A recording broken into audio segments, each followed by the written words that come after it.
Septuagint, Genesis 1, verses 4 and 5. Kai Eden hathaas tafos hati kalon, kai diacho risen hathaas ana meson tu photos kai ana meson tu skatus.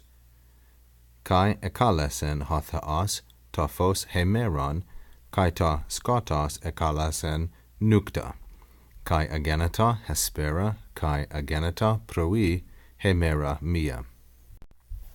And God saw, kai Eden hathaos. The verb here, Eden, is the third singular aorist of horao.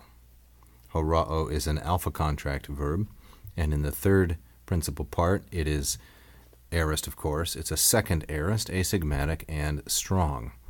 And God saw, kai Eden hathaos, the light, ta phos.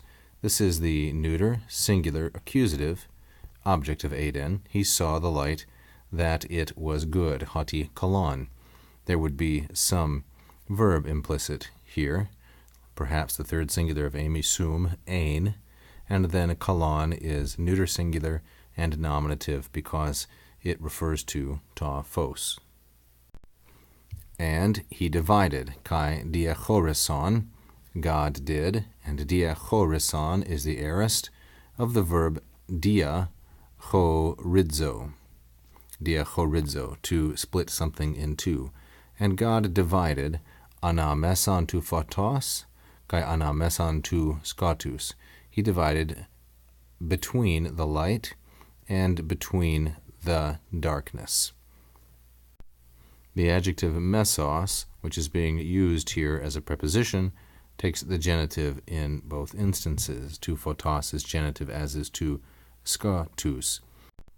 I have precious little skill in Hebrew, but I wonder whether the repetition of this item, ana meson, before the second element, which is conceived of as separated from the first, I wonder if this is a deliberate imitation of Hebrew style on the part of the Septuagint translators. And, it goes on in verse 5, God called ekalasen hathaos. Notice the statement of the verb first and then the subject. Standard word order in English is typically subject, verb, object. I saw the man. In Latin, it's more often subject, object, verb, ego hominem vidi. In Greek, it can be either of these, subject, verb, object, verb, or even object, subject, verb.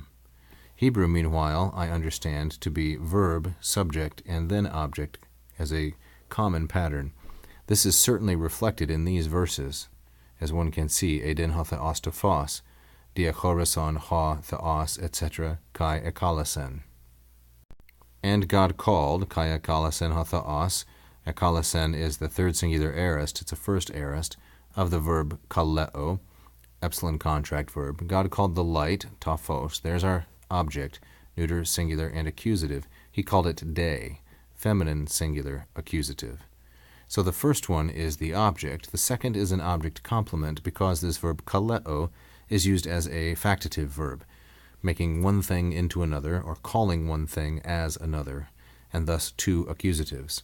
And he called toskotos, the darkness, he called ekalasen nukta, night.